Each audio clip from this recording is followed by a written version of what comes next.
We don't try not to go overboard on numbers, but sometimes it's too compelling. And we look at this, if you look at it from a statistical point of view, this is a grand final that on paper anyway looms as just about perfect. The two teams are in ripping nick, 15 on the bounce, as I said, in a row for Geelong, 9 in a row for the Sydney Swans, and then look at this, boys. This is what gets us excited as footy nerds and nuffies. We just sit at this and we go, how can we not get a contest? Yeah. So go to the very bottom line there, points differential from turnover. So we bang on all year about the turnover game. The turnover game is where 80% of games of football are won and lost, and this is why, because you get to the end of the season and you've got the two best teams in this category, 1 and 2, going head-to-head. So it shapes as the perfect contest. It does. It really does. Sydney we thought Sydney made the finals last year, didn't they? But we didn't probably think, certainly not the first half year, they had this in them. But the last 8 weeks, 8 or 9 weeks of the season, it's been as good as Geelong. It's like the two boxers. The frustration in boxing, you don't get the two best fighters fighting each other in their prime. But these two teams are in their prime and they're clearly the best two teams in the competition. So bring it on Saturday. Those numbers are defending turnover and scoring from turnover, things that we talked about on Friday night, which we'll get into from the Brisbane Lions that just couldn't handle it. But Sydney look like they are capable of handling what Geelong have been able to serve up. It is just, if you map the season out, if we had Chris Scott's and his coaching staff who had access to everything that they planned, I reckon, from such a variable game, they would be sitting here going, geez, we've got a lot right so far. It counts for nothing right now. But in terms of preparing his group for what comes on Saturday, geez, I don't think they could have done much better. Regardless of the result, it has gone to plan in the sense that they have given this group the best opportunity because they have timed it to absolute perfection, and so that was the point that Chris Scott was making, is we'll take the hits early, we'll put ourselves out there, and if we fall short, then fine, because we've given ourselves every opportunity to win, and so you got to credit them for that. I love that too. You got to be able to sell a message to a group when you have a changing game style. I think Collingwood did the same as well. So we're going to live with some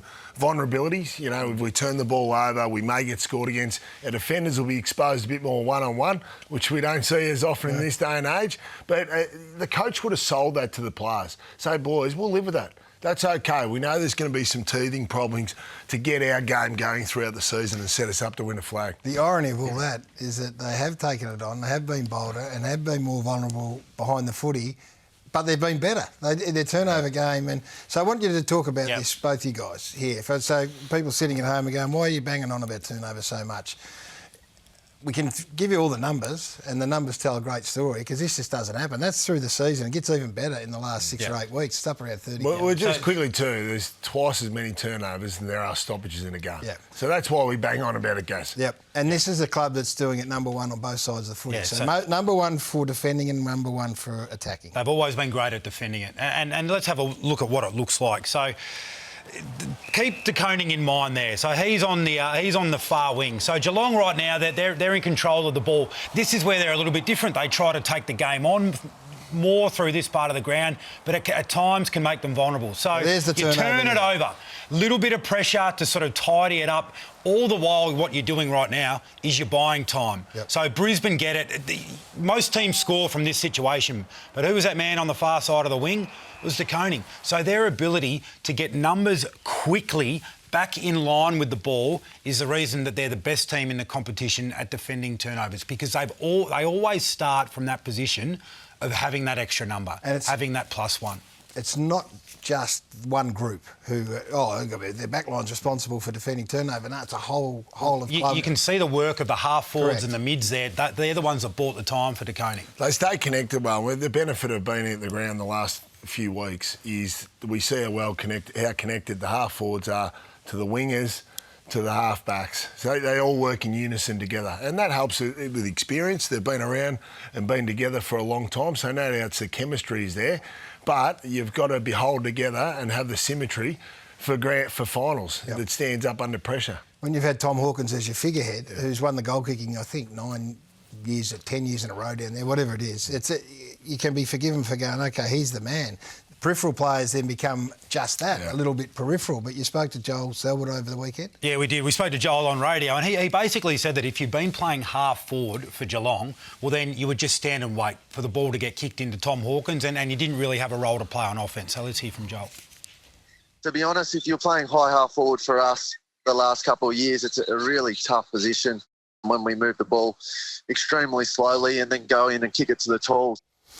So from everything that happened on the other Friday night, the small forwards is what I was taken with. Is that the Myers and Close and Stengel, just watching them in action. So the reason that the half forwards couldn't get involved is because Geelong were a control team. So they were still really good defending turnover, but when they won the ball back from turnover, they would go into a kick mark style. So there's a half forward, there's Close. He's got up the ground, and now they're slingshotting out. When they used to look for a mark, take time, take control, now it's the half forwards, it's the wingers, it's Isaac Smith on a wing, it's Holmes on a wing, and all of a sudden the strengths that you've got, because Chris Scott said, we're going to double down, we're going to take the risk, we're going to be aggressive and go after it.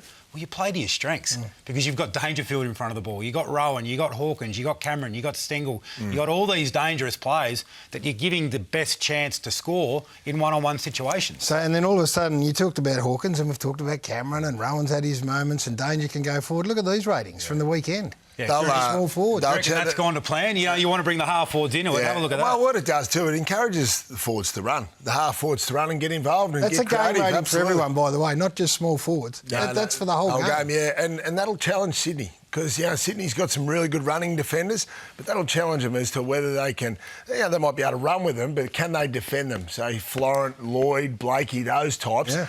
Can they contain these types of guys? So that'll be a really interesting one. Brian Myers is fantastic. 14 disposals at half-time. So he was able to get involved. And I think there may have been a message pre-game that, hey, let's just use up Brian Myers because he's playing on Daniel Rich. Yeah. So that's the match-up challenge for Sydney. So the obvious match-ups we can talk to now, the Tom McCartan and Tom Hawkins match-up, which is going to be enormous and have a big bearing on it. So that's a record where you go, oh, geez, we haven't got a handle on Tom Hawkins, but that's as good a record as you can hope for. He'd be smarting at that. If Tommy's seen that record, he'll be sitting out the farm at the moment, Gaz, just sharpening the iron. What he would be saying, though, is, hey, if you want to go and strip it back even further, my one-on-one record against Tommy McCartan's really good. Yeah. It's almost a 50% win rate, except the round 2 game, it was the McCartan brothers. So he got one-on-one contest with Tom McCartan for the game. Paddy took 7 intercept marks. So the Paddy McCartan matchup on the weekend is going to be enormous. Now, he had Close in that game. Close kicks 4 goals. Yeah. But he impacts on the Tom McCartan situation. But the rider on that is that was in its infancy, the new game style. It was, And the other games were under the old Geelong model of ball movement. This is a different proposition that they're coming up against. Yeah, and Rampy's record on Jeremy Cameron's been okay. And Jeremy Cameron was a bit banged up back here, but better than okay. That really does give you confidence, though, guys, because this is one of the few defences that have got the capability to go with arguably the best key forward combination in the league. Well, you got 2 that you don't have to think about straight away. Absolutely, and 2 genuine match winners. Yeah. So we saw last time Hawkins in a grand final, he tore Collingwood's heart out in that second half when he got a hold of Ben Reid and arguably should have won the Norm Smith medal. So he's done it on the big dance. We've seen Cameron a couple of weeks ago in that first final against Collingwood. He can rip them apart. So it's a great challenge, but that gives you some level of comfort if you're a Sydney Swans supporter that they can go with those big boys.